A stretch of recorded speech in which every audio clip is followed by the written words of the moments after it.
All right. Well, good afternoon, evening, afternoon. I'm in Florida. I'm 3 hours ahead of you all, so it's evening here for me. But my name is Dr. Lauren Hodges. I am a performance coach and speaker. I co-own a company called Performance on Purpose.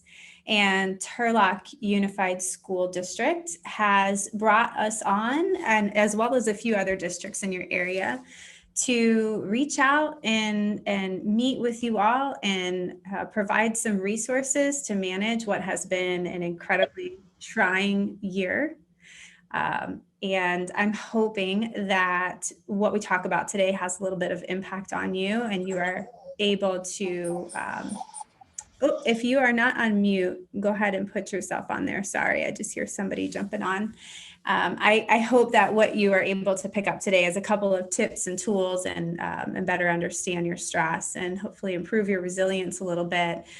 From parent to parent, I know how you're feeling right now, or at least I think I do. I am going to assume that we've all been in really trying positions this year with the school situation, and for what it's worth, the district leaders very much empathize and know what you're dealing with, and they have a vested interest in making sure that you're taken care of, as well as the teachers and administrators. We're actually doing a webinar series and some small group coaching with our teachers and administrators at Turlock. And what I thought was incredible was that they requested that we reach out to parents as well. So I'm, first of all, really thankful that you are joining, and also very thankful that the district leadership had the foresight to know that we should be tackling this as a multi-pronged approach, So before I really get into what we're going to be talking about in this webinar series, I'm actually going to show you two videos of two of my friends, Jerry and Michael. And I want to know which of these two guys you most resonate with this school year with regard to your children and having them at home for virtual learning, okay? So here's the first video. This is Jerry, all right? Is this you these days with your kiddos at home? Just so excited, right? Having those kids at home, interrupting work calls, dealing with all the changes in school, out of school, in school, and out. So is this you, full of energy, joy, stress-free, or is this you? This is Michael, my buddy Michael. No, God! No, God, please, no! No! No! No! So how's it been going for you lately? Are you more Jerry these days, or are you more Michael with this interesting year that we've been having? You don't have to answer that on the chat unless you want to. You can keep it to yourself, but I would imagine a lot of us have some varied answers when it comes to who we've been more of lately, more Jerry or more Michael. I can speak from my own experience that having the kids at home when I was trying to get work done was very, very difficult. And I'll be honest with you, I was Michael quite a bit of the time. Some of us, it depends on the day, somebody said, amen to that. Some of us are Jerry when we wake up in the morning. We're just full of energy. And then as the day wears on, we start to become a little bit more Michael, depending on what's going on. Some of us, we start the day off as a grumpy Michael, and then after several hundred cups of coffee, we become Jerry more of the time. And for most people that I ask this question to, most people report exactly what somebody said on the chat. It depends on the day. It fluctuates, right? Even throughout the day, we can be Jerry, we could be Michael. Most people actually report that they start the day as Jerry to the best of their ability. And then as the day wears on, they become more Michael. And that's when they're supposed to be, when they're checking out of work or logging off or whatever it looks like for you, that's when they have no energy left and they really feel more like Michael. And you're going home, so to speak, to the people who matter with more of that Michael attitude. And so one of the goals of this webinar is to become Jerry more of the time. That's what I want to help you do. And that's what the design of this webinar, the intention of it is that. There's 4 webinars in this series. They're all going to be different topics. Today is going to be more about fundamentals of stress and performance. I think it's important to cover the fundamentals before we build on them, of course. We're going to be covering how to understand and manage your stress, how to identify strategies and tools to manage your physical and emotional well-being. So we're going to cover those in 2 separate webinars. And then we're actually going to cover in the last one how to identify and set healthy boundaries, identify some kind of core values, and learn how to manage your self-care so that you can show up at your best more of the time. So that's what that's going to look like. I can't promise you that you're going to be Jerry all of the time. I wish that I could say that. That is an unrealistic expectation of any parent in any situation, let alone in this COVID environment that we're managing right now. But what I can promise you is 2 things. Number 1, I promise that the tools and strategies that we cover are not going to be overwhelming. I'm not going to be telling you to exercise 2 hours out of the day, meditate for 30 minutes, be happy all the time, be grateful all the time. It's going to be small, actionable strategies that are too small to fail. And the second thing I can promise you is that if you do take advantage of this webinar series and you do try at least to be intentional about implementing some of the tools, you can be Jerry a little more of the time. And that's a big goal. That's a big gain. If you could be Jerry, let's say 10% more of the time, wouldn't that be great? So that's the goal of this webinar series. Like I said, first thing we're going to be covering today is 5 fundamentals of stress, resilience, and performance. I think it's incredibly important to start at those basics. Some of these things you may have heard before. Some of these things you might be hearing for the first time. Some of it might conflict with information that you thought you knew one way, or maybe you heard it said a different way. So just be open to what you might be learning today, whether it's new information or information you've already heard told in a different way. Feel free to take notes, jot down any ahas. I'm going to pause here and there to make sure you have time to do that. And then if you do want a copy of this PDF so that you don't have to write down every word you see, you could reach out to your site and they will be able to provide that copy for you, just as an FYI. And they will be recorded, yes, to access at a different time. Absolutely. All right. I think I covered everything. So first thing I want you to do with that piece of paper I suggested you get out. And then you can just think about this if you want to. When we dive into stress and resilience, I want you to have something relevant to you to think about. So what I want you to do right now is write down one thing that's bringing you stress. I know that's hilarious to write down one thing when you probably have a laundry list like I do, but just that one thing. It could be a pervasive worry. It could be a pervasive thought that keeps coming into your head, or a deadline. I know that a lot of us are worried about the virus itself, getting it, avoiding it. There's a lot of different things, bills, managing, your household, whatever it is. Go ahead and write something down for me. What I want you to be able to do is leverage that question and use it that stressor, and use it as context to kind of bounce some of the content we're going to learn against that. So when you have that one thing that's bringing you stress right now, keep that in your head as we're talking about these fundamentals, okay? So let's dive in. Fundamental number 1 of stress, resilience, and performance. We are multi-dimensional beings. We draw our resilience, our energy, and our performance from multiple pathways. And when I say performance, I'm not just talking about how you show up at work and how you do at work. I'm talking about how you perform at life, right? Your ability to show up at your best personally, and for those of you working, professionally as well. So we are multidimensional beings. We draw our energy and resilience and performance from these different pathways. And so what I mean by that, I've kind of broken that down into 3 key areas: body, mind, and spirit. So let me break down those pathways a little bit. When I talk about your body pathway, when I talk about your body pathway, I'm just reading a comment from somebody that made me chuckle. I'm talking about your physical energy. And what I mean by that, which is probably pretty obvious to you at this point, is the way that you move your body and exercise your body, which are two separate things, right? We can exercise daily and then sit in a chair for 8 hours, or we can move around quite a bit throughout the day, but never exercise. So when I say that, I mean move and exercise, keep those separate. It's also the way that you nourish your body with nutritious foods or not. And it is also the way that you rest and recover your body through sleep, healthy sleep. I'm not going to dive too far into those because we're going to have a webinar completely devoted to nutrition, exercise, movement, and sleep. And so we're going to spend an entire hour on these conversations.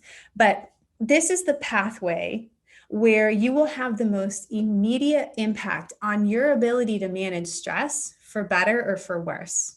And the best example I can give you is to think back on the last time that you had a really healthy meal. The portions were right, lots of vegetables, it was really nourishing, you ate it at the right time, you didn't wait too long to eat it. How did you feel after that meal? So we're in the new year. A lot of you might have a New Year's resolution to eat better. So it might have been a really recent memory for you. You probably felt really energized, positive. You probably had a lot of confidence in that moment. You probably felt very motivated, focused, connected with people around you.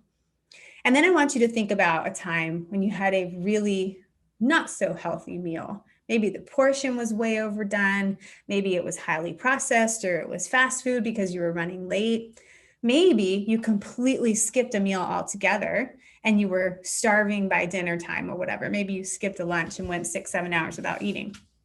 How did you feel in that moment versus how you felt in that moment where you ate that healthy meal? Probably completely different, right? And so that's what I mean by your physical energy has an immediate impact on your ability to show up at your best, for better or for worse. So we're going to dive into that in depth in a future webinar, the next webinar actually. And then we have your mind pathway. When I talk about your mind pathway, this is about your mental energy. This is your, this is twofold really. This is about your emotional awareness and your ability to manage those emotions in the moment, which is a really tricky skill to hone. And it's also about your mental energy in the sense of how you're managing your mental clutter and your mindset. When I say mental clutter, I know you can resonate with me on that one. It's all of the multiple competing priorities running around in your head at all times. I love the analogy of, somebody said to me the other day, a working mother or father's brain is like a computer that has 100 windows open at the same time. And that's what I imagine when I hear the term mental clutter. So how are you managing that? What are you doing to manage that? Maybe you don't have a choice to manage mental clutter during the day, right? Maybe you have kids at home learning and you're trying to do your job at the same time. So what are you doing throughout the day? How intentional are you being about managing the byproduct of that, which is significantly draining your energy, I'm sure? And how are you managing your mindset? What's your perspective on things? Because you know what? Two people can look at the same crisis and one of them can have the mindset of, we're never going to get through this. And the other person can have the mindset of, we're going to come out the other end stronger than ever. Which of those two people is going to have a better experience of that crisis? And so your mindset plays a significant role. And so that is your mind pathway. So emotional awareness, mental clutter management, how are you focusing? And then how are you managing your mindset? And then the last one is your spiritual pathway. Now, a lot of people would equate spirituality with religion. That is definitely an aspect of spiritual pathway. If you are a faith-based person, this is probably where your mind's going to go. But the spiritual pathway really, in essence, is how clear is your sense of meaning and purpose in life? Is it really clear? Do you know your why? Do you know why you're here and what you're meant to do?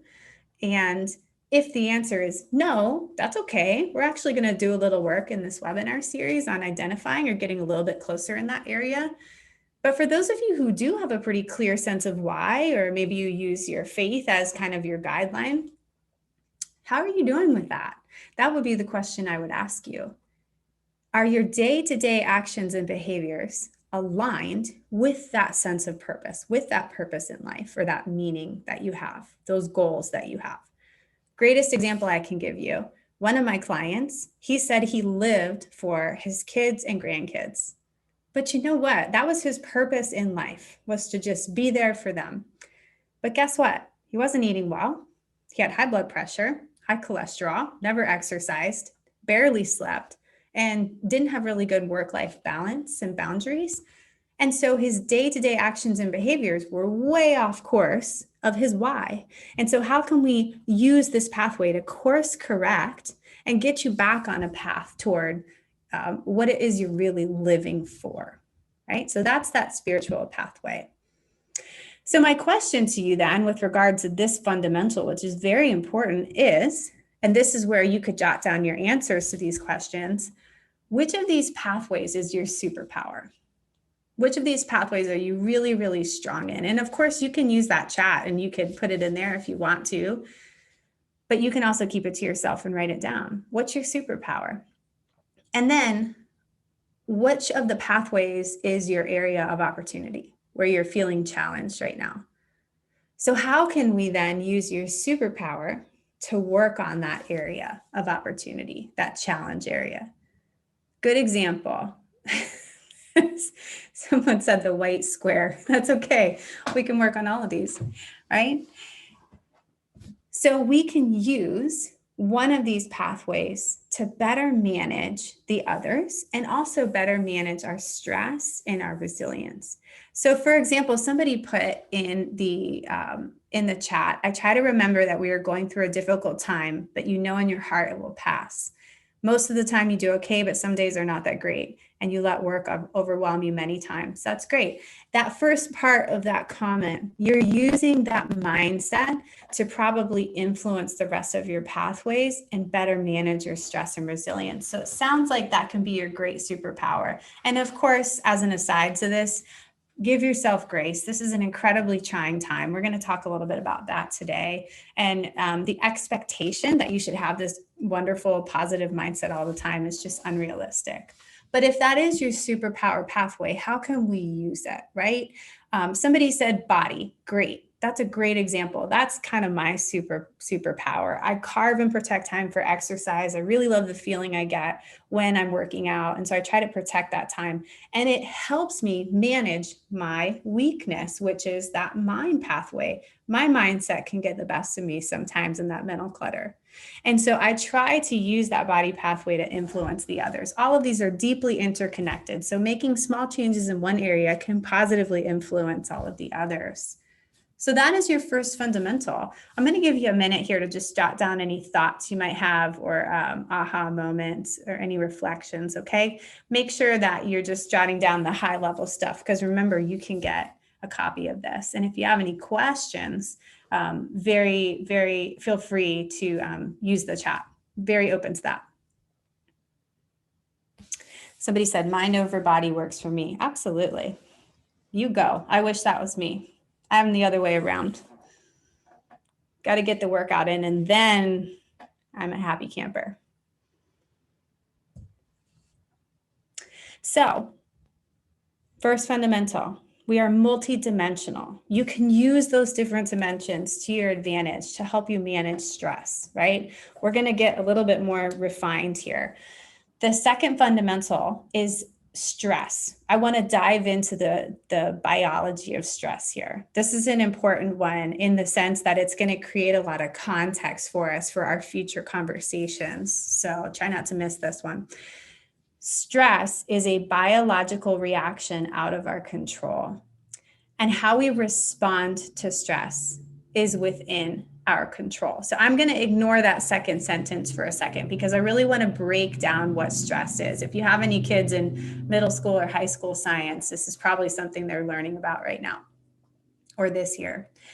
So let's start with that first sentence. Stress is a biological and chemical reaction out of our control. I think it's important for us to understand exactly what stress is so that we can learn how to better manage it. And this is the way we're going to do it. We're going to dive into exactly what it is. So I've put a very, very basic image of the brain trisected into 3 parts on the screen there. In the bottom part, if you can see that red part, that's called your reptilian brain. It's called the reptile brain because reptiles only have this part of the brain. This part of the brain is the oldest from an evolutionary perspective, and its sole job is fight or flight. That's all it's designed for. It's just to constantly scan the environment around you for a threat and react accordingly with something called the stress response. All right, so that's its job. And then we have the limbic brain. That's kind of that generally middle region of the brain. This part of the brain is your emotional brain. This is where we feel our feelings, right? And this is where emotional regulation occurs. These 2 parts of the brain, mind, spirit, and body was the third one. I just see that on the chat. Sorry to interrupt myself here.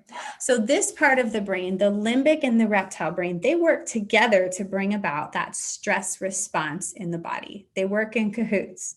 And then on the top there, you see that neocortex. We like to call that your high performance hub, the new brain. This is what separates humans from our mammal friends. It makes us humans human. And what I mean by that is this is where we have all higher level thinking, rationale, critical thinking, decision-making, logic, reason, abstract thought, creativity, innovation. All of those things occur in that new part of the brain, that top part of the brain, right? When we experience stress, I'm going to use an example that we can all relate to. You're driving on the highway and you're minding your own business and a truck pulls out in front of you and darn near hits you. I mean, you have to slam on your brakes like tire smoking close, right? In that instant, your stress response, your reptile brain activates. And I'm going to flip back and forth between 2 slides here.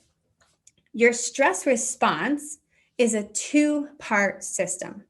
It's called your sympathetic nervous system that activates first.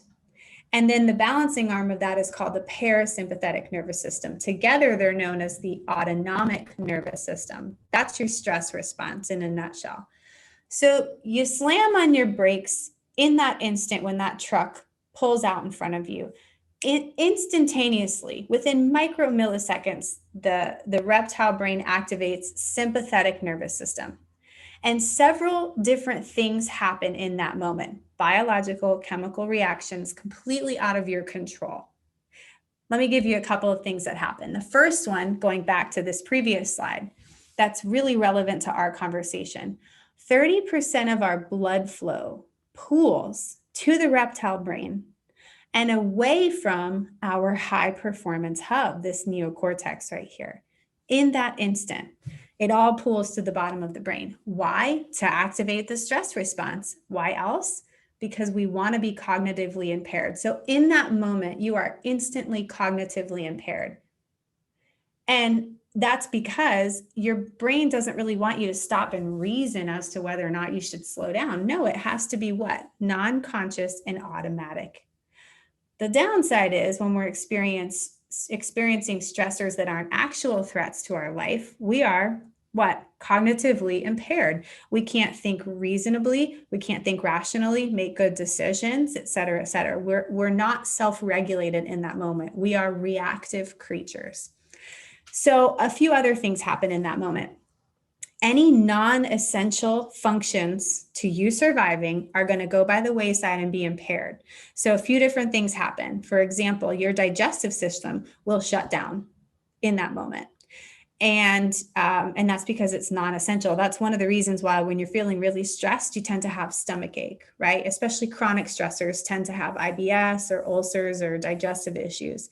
Your immune system tends to be impaired in the stress response or shut down. And so again, that's why chronic stressors are more susceptible to illness and disease. They get sick more often. That's important and relevant, right? In a day like today. And then another thing that's smaller that happens, but it's important, is that your blood flow pools to the bottom of your brain, and then the blood from your extremities actually pools closer to the heart and lungs to protect them, because they're vital organs for us. And that's why sometimes when you're really stressed, you feel kind of weak in the knees and things like that. So that's all your sympathetic nervous system, this fight or flight response. Depending on whether or not you're a fighter or a fleer, it really depends on a lot of different things. How you were brought up, your past experiences, how stress was modeled for you as a child, your DNA, down to your DNA, you're either going to be a fighter or a fleer in that moment.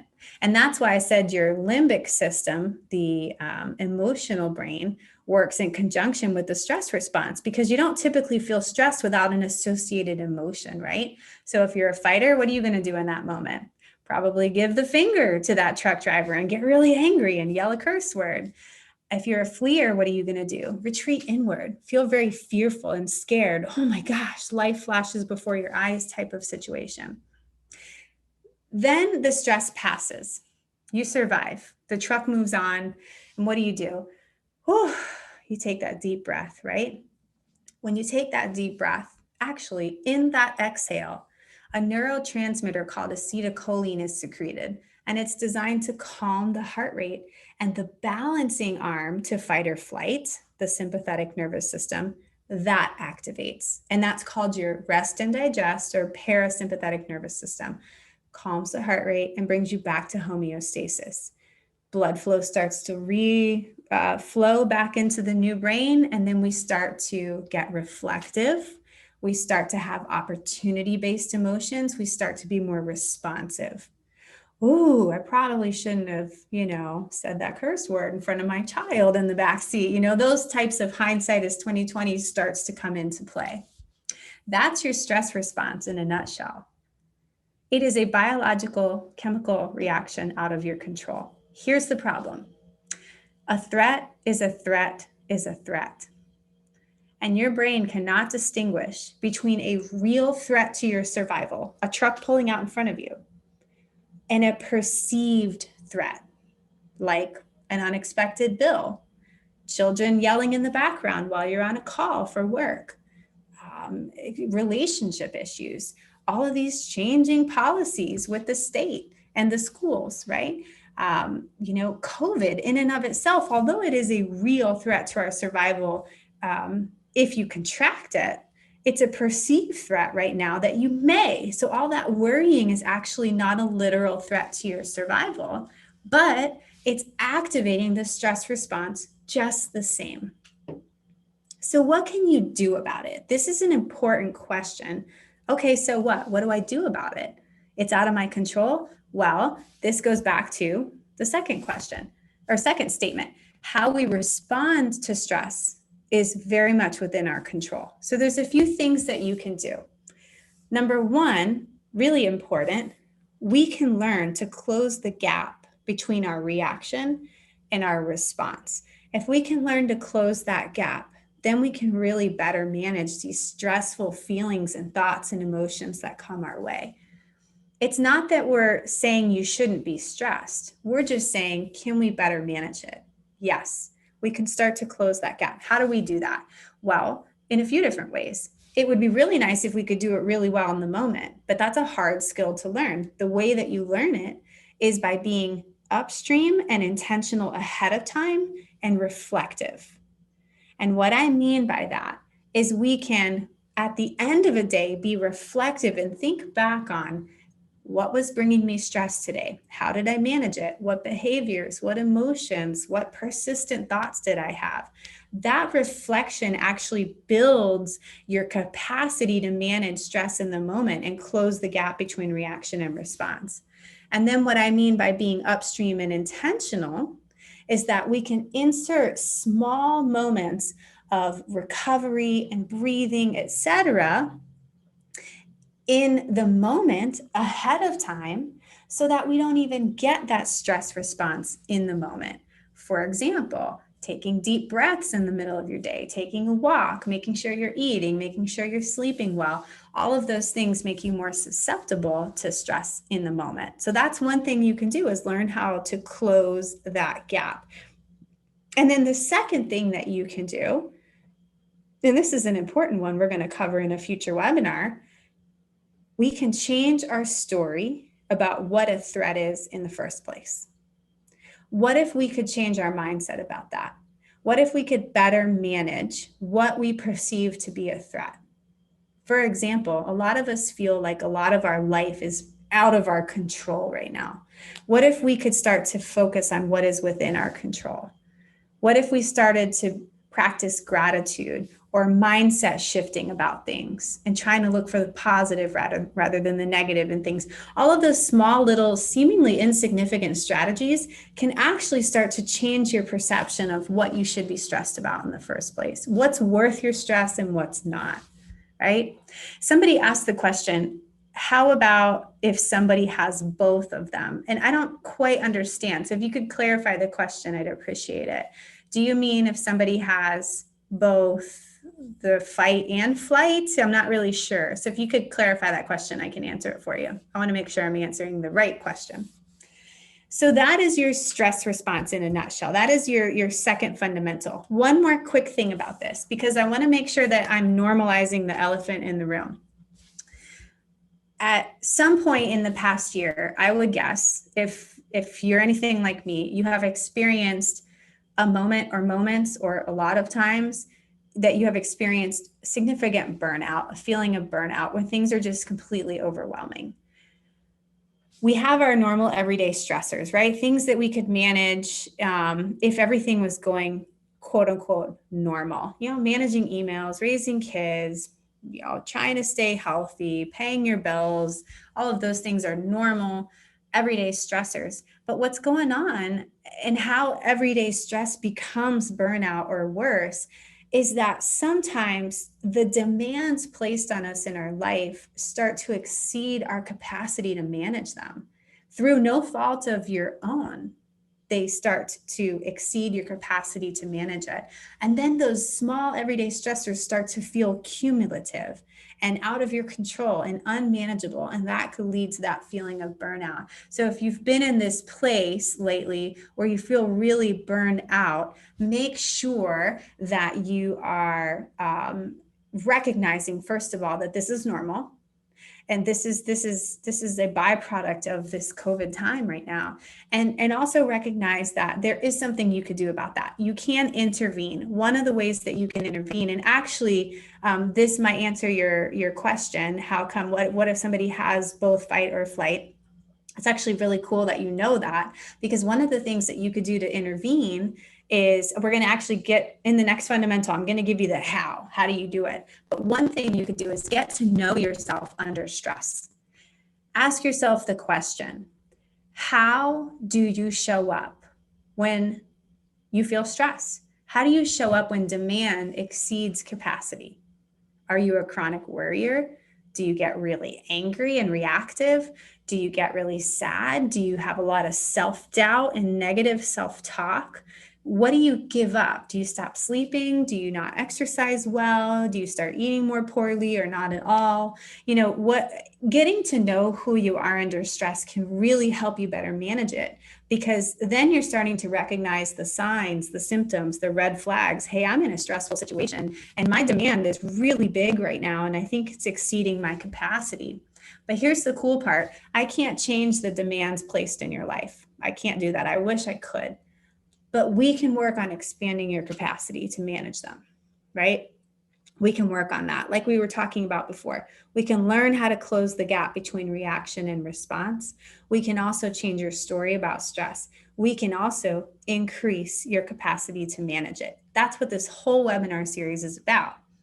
Becoming Jerry more of the time, expanding your capacity. That's resilience building.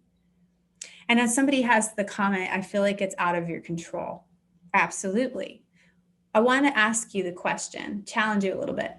If you feel like stress is out of your control, what is within your control?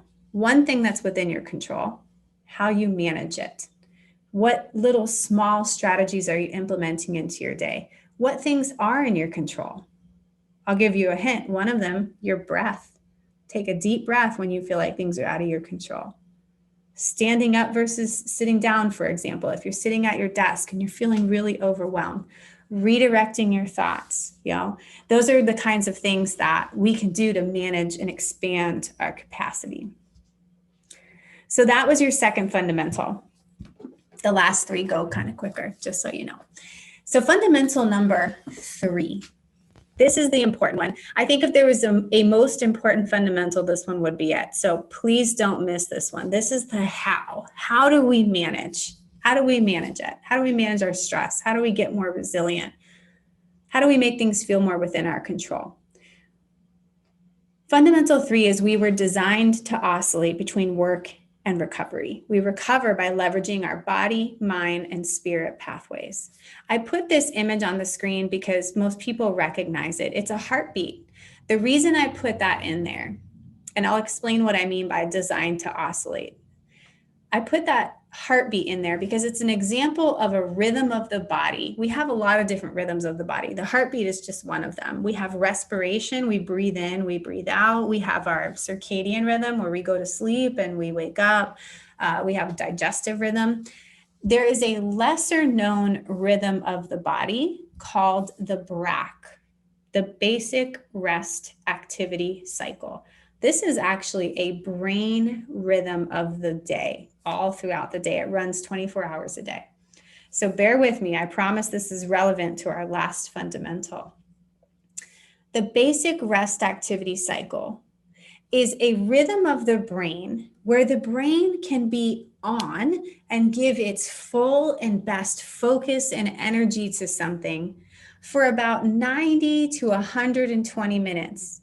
And no matter who you are, no matter how well you train yourself, no matter who you are, no matter how fit or whatever, your brain is going to go into a dip in its cognitive potential, its ability to be at its best.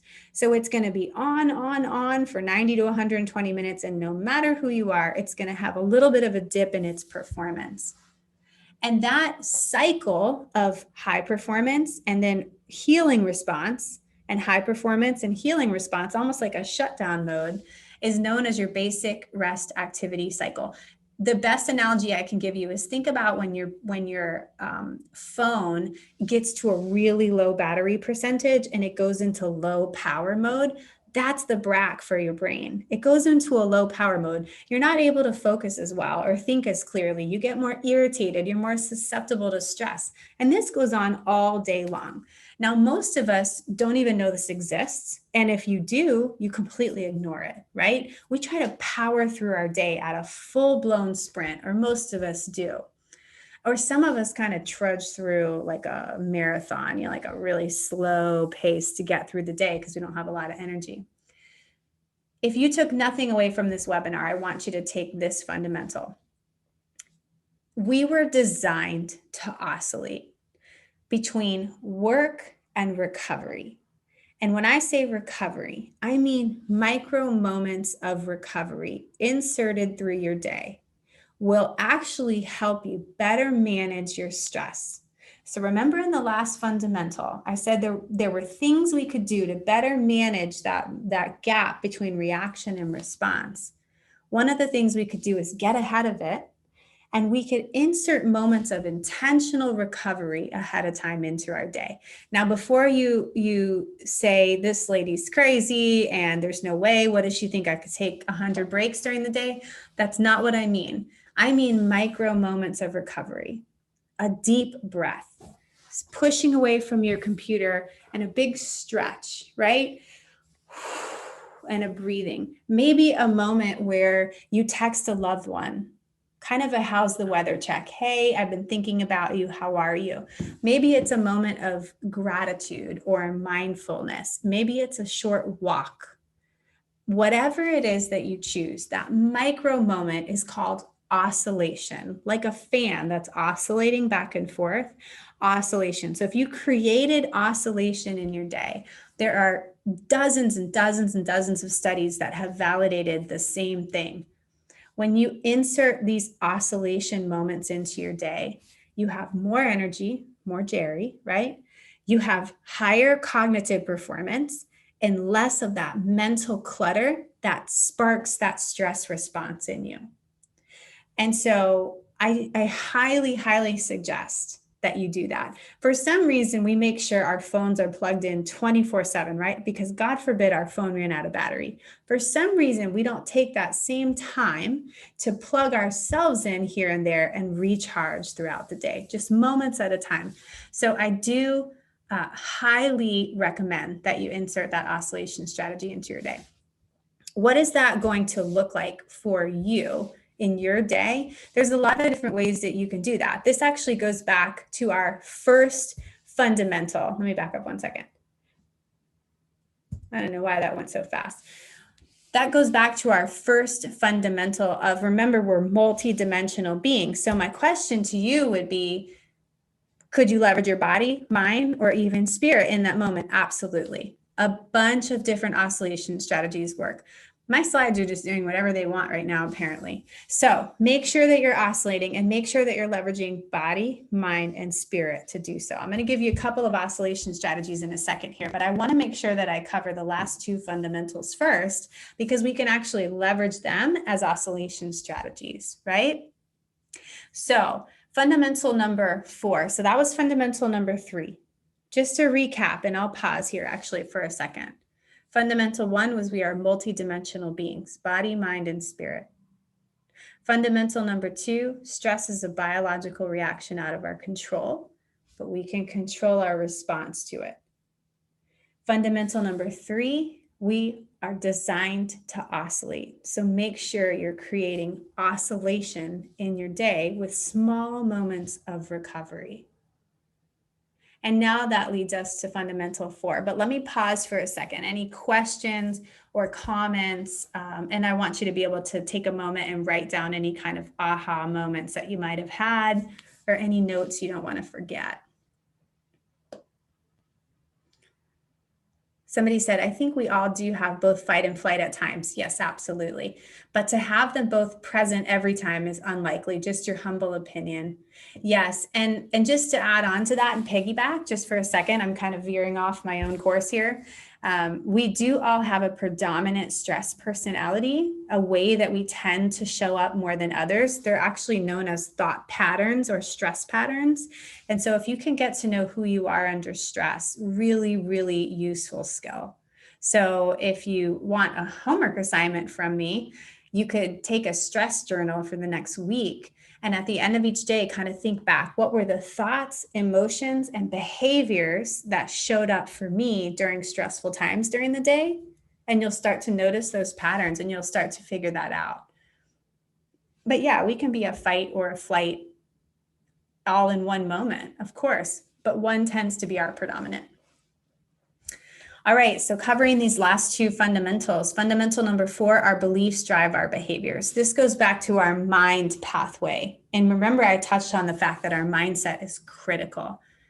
The way that we see the world, the stories we tell ourselves about what's happening to us, our circumstances, significantly impact our experience of stress, joy, energy, resilience, right?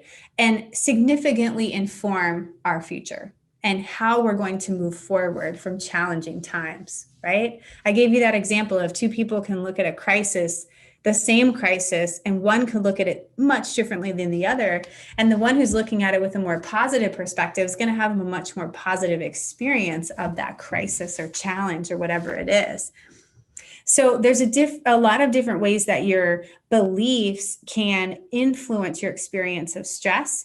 I actually want you to pause here for a second and think back to that one stressful thing I asked you to write down at the beginning of this hour. You remember what it is? So take that thing, and I want you to ask yourself, what are the beliefs I have about this stressor, right, that I'm thinking about? Is it going to significantly impact your life? Is it a direct and real threat to you? So and I don't know the answer to those questions, right? So a couple of different beliefs that I will give you. These are directly related or directly taken from, my clients with their permission of resharing. These are beliefs people have written down about stressors in their life. This can't help me grow. I have to handle this alone. I don't want to ask for help. Nobody can do this better than me. I can't do this. I can't handle this. There's not enough of me to go around. How many of us as parents have had that feeling before? In a time like this, I don't have time to take care of myself, exercise, sleep, take the weekends off, etc. That's a significant one. What is your belief about that oscillation strategy I just told you about? That you don't have time for a deep breath? My family understands why I'm disengaged right now. Rest is unproductive use of my time.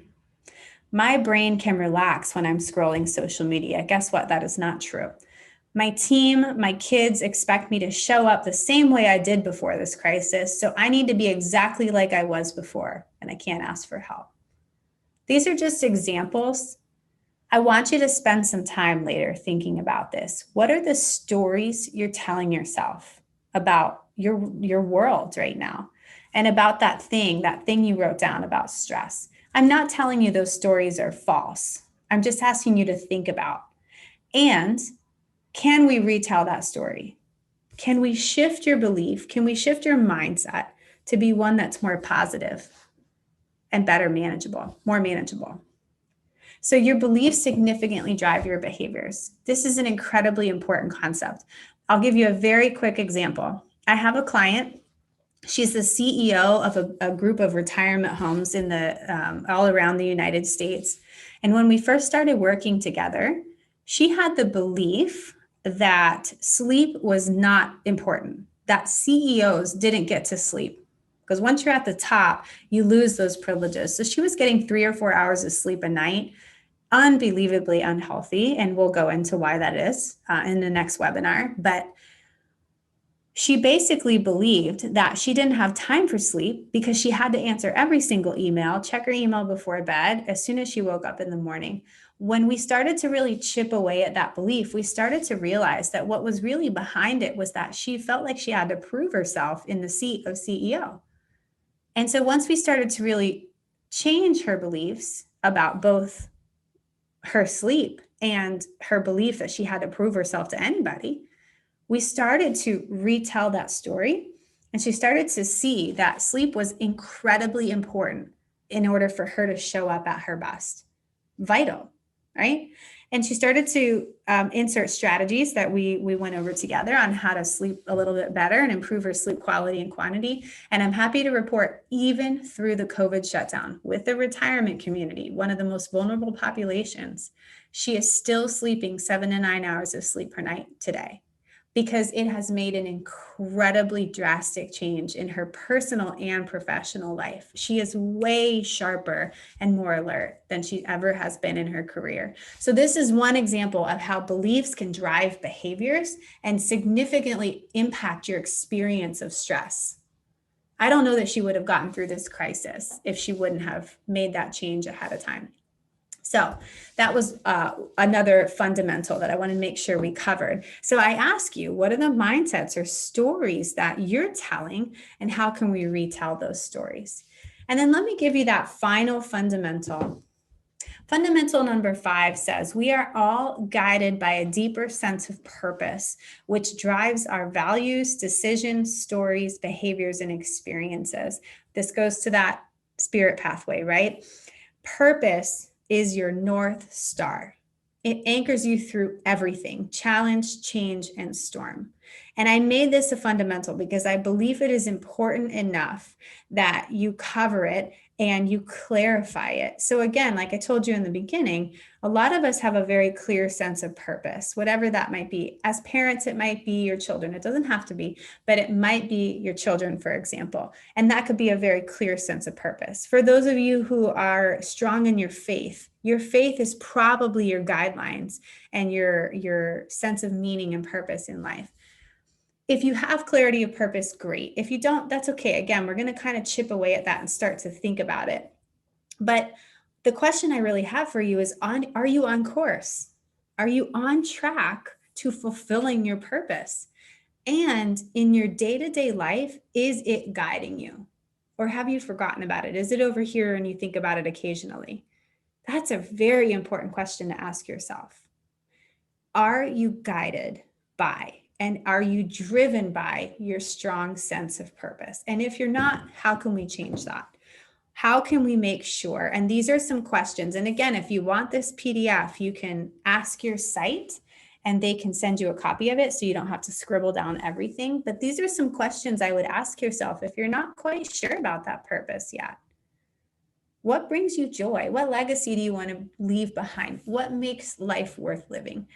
Right? And these questions can anchor you. And then how do you put this into action? Well, guess what? One way that you can do that is to make purpose focus one of your oscillation strategies.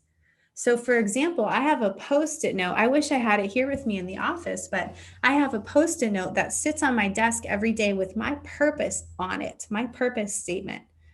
And every so often at about 3:30 every single day, I stop, I breathe, I take a short walk, and I recenter by reading that purpose. I want to make sure I'm always remembering why I am, not just who I am, and not getting bogged down in all the craziness that's going on today. And that's one way you can use purpose as an oscillation strategy to recover during the day. So really important questions. This is the final fundamental. I'm looking at the time, making sure that I have a little bit of time for questions. Those are your 5 fundamentals. We are multidimensional beings, body, mind, and spirit. We are, stress is a biological reaction out of our control. We were designed to oscillate between work and recovery. So inserting small moments of recovery into our day can significantly impact our experience of stress. Our beliefs drive our behavior. So what story are you telling yourself about what's going on in your life and your stress? And then we are driven by a sense of purpose. And we want that to be the North Star for us, to guide us through all of this challenge and change we're dealing with. So those are your 5 fundamentals. Really, really quick, I want to go over this. I know it's a lot of text on the screen, but these are just some examples of oscillation strategies. In case you're wondering, well, how can I insert oscillation into my day and moments of recovery? Here's a couple of things that have worked for my clients. Reframing or mindset shifting. So they'll stop in the middle of their day, they'll think about the things that are bringing them stress, and then they'll reframe it to be more positive. It only takes a moment to do that. Take a short walk outside, calendar in 1 minute to stretch a day. I know it doesn't sound like a lot, but we're going to get to why that's important. Focused breathing or box breathing. Box breathing is very cool. It's a breathing strategy where you imagine a box and you inhale for 3 seconds, hold for 3 seconds, exhale for 3 seconds, and hold for 3 seconds. If you're feeling overwhelmed and stressed, try that. Just 3 or 4 rounds of it.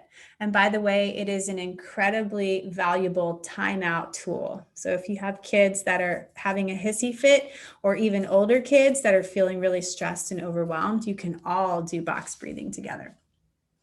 Eat a healthy snack between lunch and dinner. Set your bedtime 30 minutes earlier.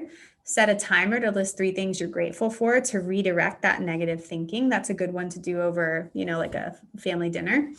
Focus on what can be controlled. Take a list down. Purpose pause. Remember, I was saying this is that Post-it note that I keep by my desk. Protect time for exercise once a week. And then the last one is connection. Connection is critical. Reach out to a friend, family member, loved one, coworker when you're feeling overwhelmed. One quick text message, even if you're checking on someone else, can significantly impact the trajectory of your day, right? I'll get to that question on sleep in just a second. So my challenge for you is, and this is why I was giving you small things. When you look at the science of behavior change, the past 10 years have really revealed that we make more permanent, sustainable changes in our life when we start really small. And the quote I want you to remember is too small to fail. So we covered a lot of ground today. What is one tiny change? Don't leave here saying you're going to exercise better, sleep more, meditate, right? slow that down, make it micro. What's one small change that you can make between now and our next webinar that's too small to fail, that you plan to implement right away? Maybe it's 1 minute of box breathing, just one during your day. If you're going to do that, whatever you choose, put it in your calendar, okay? Make sure that you're calendaring it in so that you don't forget. Tell a friend, tell a loved one, get your kids involved, whatever you need to do. Make sure that you are picking one small thing that's too small to fail. And just one quick thing, because somebody said, a lot of really successful people, such as Richard Branson, Warren Buffett, et cetera, don't sleep 8 hours a day. How are they doing it? Not very well. I will tell you this, and I'm giving you a little teaser for our body webinar. 99% of the world's population requires 7 to 9 hours of sleep per night to be at their best. So, and you are not exempt from that, most likely. You're probably part of that 99%. You, meaning everyone on this webinar. Chances are Bill Gates, Oprah Winfrey, they are not even at full capacity, full potential, if they're really truly not sleeping that many hours per night. We simply, and this is strictly brain science here. This is not me just throwing this out there. This is literally thousands of studies have said the same thing, right? We need 7 to 9 hours of sleep per night. So they really need their sleep. So I'm going to open it up to some questions. If you have questions, if you could throw those into the chat, that would be really, really helpful. And I can do my best to answer those in the few minutes that we have left. I hope you found this valuable. Somebody said, thank you for the compliment. Can we go back and listen again? It will be recorded. Yep. And again, go to your site if you want a copy of this PDF. There's actually in the copy of the PDF, there's all the information you need and even a couple of hyperlinks to different things if you need that, like different studies and stuff. So do I have any questions? Let's see, I think I have one. Not yet. Oh, that's okay. Yeah, somebody, and so Henry said, I don't mean to be argumentative, but they can't possibly be this successful and not managing their lives well. Yeah, I mean, they're obviously doing something right in terms of how they manage their businesses, but there's a lot of interesting science and a lot of celebrities stepping up, indicating the importance of getting that great sleep per night. Jeff Bezos is actually one of them, the CEO of Amazon. He is a huge advocate of getting the right amount of sleep. So, definitely something that they should be working on. I got to tell you, there's really no going around it. You need your sleep. Denise asked, where can we get the link to rewatch this? Shelly, do you know how that link will be given out? Will they have to reach out to their sites?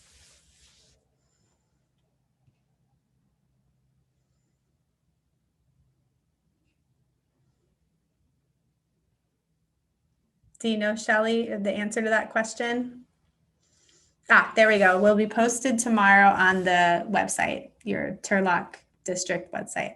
A couple more questions and then I'm going to wrap it up.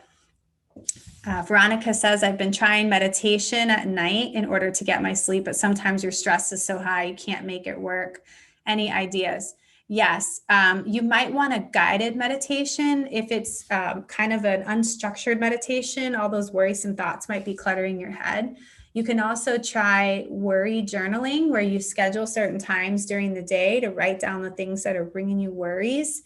You could try it at the end of the day, but that might disrupt your sleep even more. So just a thought is that maybe you can do a structured meditation, maybe like a head to toe relaxation.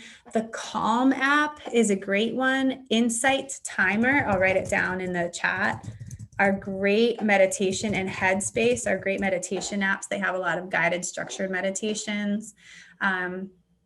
So I would probably recommend one of those, or try that worry journaling, you would say like 2 p.m. every day, you're going to stop and just write down everything that's worrying you and on your mind. And that mind dump actually often frees up a little bit of space in your brain to help you calm with sleep. I would also maybe make sure you're getting rid of all your screens and social media and that kind of stuff, probably 30 minutes before bed, and make sure you're not having caffeine after 2 p.m. Those will usually be disruptive for your sleep and get your brain kind of spinning. So a couple of things. And then somebody said, relaxing tea. Yes, chamomile is great before bed. And someone else said, try rain sounds and white noise. Great ideas. Couple more. You know where your stress comes from, but have no clue about how to go about changing it.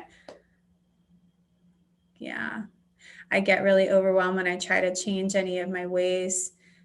You know what? It sounds like you're thinking really big. And one of the things I might suggest to you, Jody, is just start really, really small. Go back to that too small to fail. What is one thing that's within your control that will guide you in a more positive direction? I know there's just so much right now, and there's so much we could be focused on and worried about and stressed about. So how can I get you to think really, really narrow about one or two small things you can do? Just focusing on your breathing for a minute a day, focusing on making a list of what is within your control once per day for a minute. Start really, really small. And what's going to start to happen is it'll start to redirect those neural pathways in the brain that are negative thought patterns that are persistent, and it'll start to redirect the flow to be more positive. But you have to be intentional about it ahead of time, really, really small moments. And another thing I would say is give yourself some grace. There's a whole lot going on. So if you need a good cry, take the time and get the good cry. And then get back to it the next day with that structured moment of recovery, and see if that helps you. Try to think really, really small. Don't try to think of all the things you want to change. Just focus on one thing. What is that one thing that might be able to help you think a little bit more positively, or some sort of small act of self-care that you can implement for yourself? Somebody said started yoga lately. Absolutely. Oh, yoga is the best. And someone else said having a support group is essential. That is absolutely true. Who are some VIPs in your life that you can reach out to hold you accountable and be your support system? And someone said, can I see the last screen? So there you go. That's our last screen with a bunch of different oscillation strategies. So listen, I know I am going way over time. We're 4 minutes over. I just wanted to make sure I addressed all those questions. And hopefully you got a screenshot of that, because I want to show you the last screen real quick. And that is the next webinar is February 2nd. That's a Tuesday from 5:30 to 6:30. So I hope I do see you all on there. We're going to be covering that nutrition, exercise, and sleep in the context of stress and resilience. So we're going to be thinking about it through that context. If you have any other questions, there's our website. You can reach out to me on that. And I hope that you all have a wonderful, wonderful evening. I hope this was helpful, and I look forward to seeing you on the next webinar. All right, take care, everybody. Thank you.